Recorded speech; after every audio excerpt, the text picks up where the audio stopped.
here. I just wanted to get up and do that for him.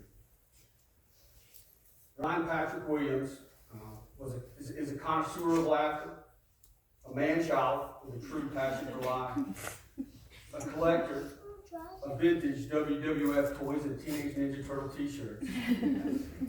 He's an aficionado of Pringles and frozen burritos. He's a deep thinker who questions everything and everyone, and he's an empathetic soul. He is a devoted follower of Christ, a loving son and brother, a proud uncle, an enamored soulmate to Stephanie, and the best friend that God ever gave me. Ryan Williams was a lot of my goodness, and he was the voice of compassion and the voice of faith for me. He was the one to say, no, that is me. You can't say that. No, it's not. And he reeled me in. He was honest and true. He was the only person that he would always tell me he loved me on the phone.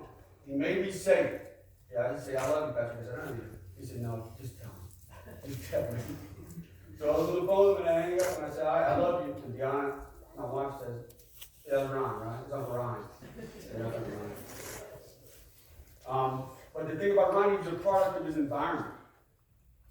He was raised in a home with more compassion and love than what could ever be, whatever I could ever convey here. Sitting in his childhood house for the past few days, you can just feel the warmth. You can see the love from it. You can feel it in the air. You can taste it and breathe the compassion and love that's been in that place. His mom, Teresa, raised him and always told me from the time I was, really an annoying child. Come to my house for anything. Bring anybody to holidays. Bring them to Thanksgiving. Find people on the street and bring them. And she meant it. And that love for people, that empathy, that caring was incredibly evident in Ryan's life. You could see it from a mile away. When I first became a stepfather, I talked to Ryan about it. He taught me what to do, how to be a better dad, through stories of the man who was never his stepdad, the man who was his father and his hero, Terry Hart.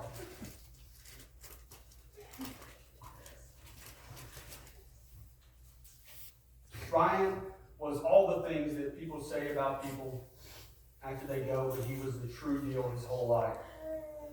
He is caring, loving, kind, and compassionate.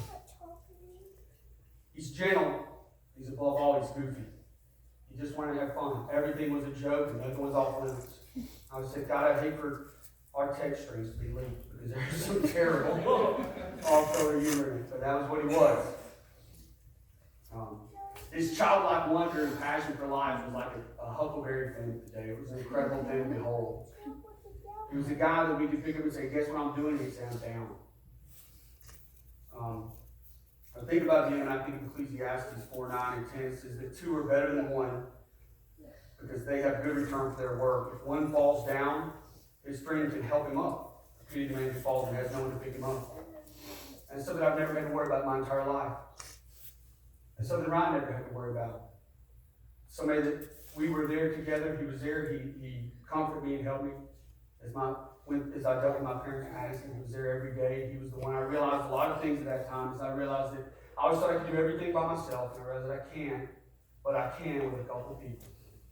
And Ryan's always been there. He loved, above all, his family. His mother, Teresa, is the most loving mother I could ever imagine. Ryan, just like me, is a true mama's boy. His mom was everything to him. Carrie is his hero. He told me all the time. I have a text on my phone I went through last night. He said, this is my dad.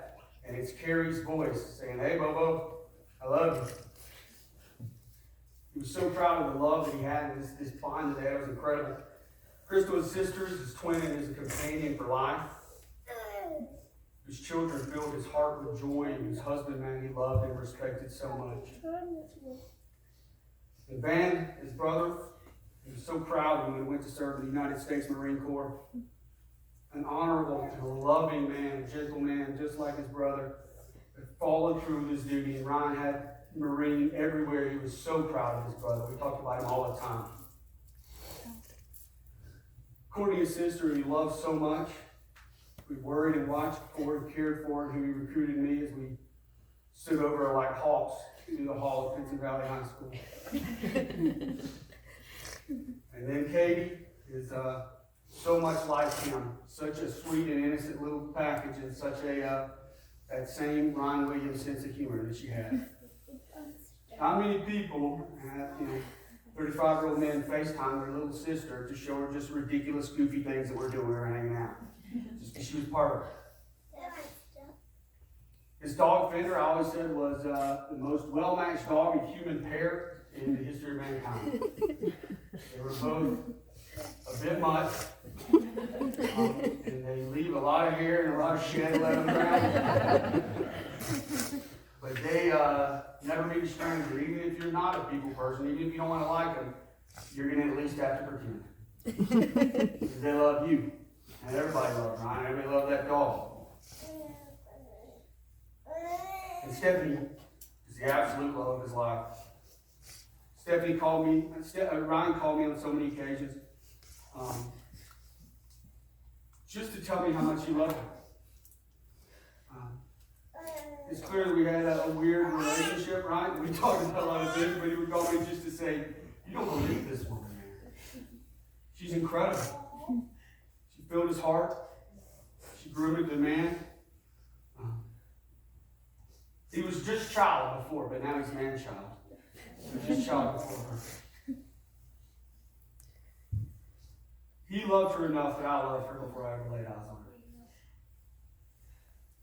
But it does make sense that Ryan needed an elementary school teacher. He loved her family. He sent me pictures. I had pictures of all of them. I knew about her sister, her mom, and how he felt so accepted in this new home, which I guess Ryan was the kind of guy who could have been accepted in a false nest. Just find a way. And they loved him, and he loved them. And he was so happy. He loved my family. What 30-some-odd-year-old single man would come to all my kids' birthday parties and dress up and have the best toys. My sons like wrestling.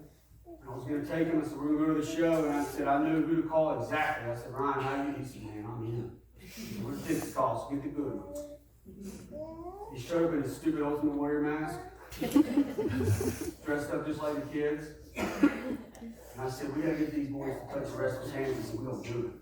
And we were down there, and Ryan is there with me, throwing these kids above people. Just, "It's my boys. It's my boys." Because that's the kind of guy he was. He came there with us to make sure that was a memorable event for these boys. Because he had the love that was ingrained in him, that he was from him, that his whole family had. As you've seen the past few days, there's countless other friends and countless other people that he's touched and will always be touched by him. Ryan, I guess just a quick story to kind of tell a lot about Ryan's outlook at life. I try to protect myself. I'm closed off, I think, like a lot of us are. Hide your weaknesses, really make a big deal when I succeed. But that was not Ryan. That is not Rayan Williams. Ryan is open with his flaws, is open with who he is, and that put everyone at ease.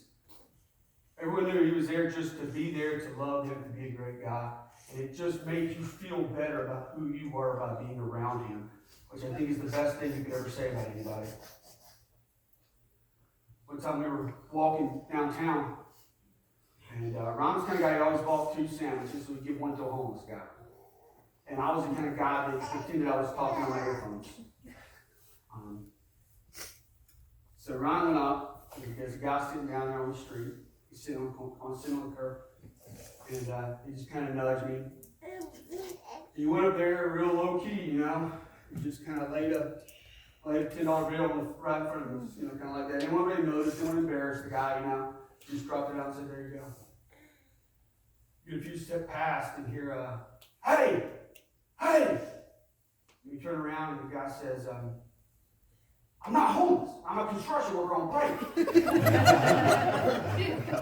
Ryan had to walk back, pick up that $10 and dump it in his pocket. But he wasn't scared to make a mistake. He wasn't scared to look foolish. In fact, he did it often, just to make other people feel more at ease. If you were in a new place and you spilled a glass, he'd knock a table over, just for you. And that was the kind of guy he was, just for a stranger. Ryan and I were around with a few guys. We had keys to each other's houses. And some people, you leave keys with people so that you can get. But he was the only guy that used it when I wasn't there. And on more than one occasion, I'd show up and Ryan's at my house. Just playing the PlayStation. Just whatever. But that's just the kind of guy he was. He was so at ease in every situation because he had nothing negative about him. He had nothing to hide. He had no secrets. You knew what he was. He was what he was at face value. And then my next thought is really, what do we do with this, And I think that Ryan's life, at least how I'm looking at this, Ryan's life and what he has done, who he is, has taught me how to deal with this. There is a dent in my couch that will never be filled again.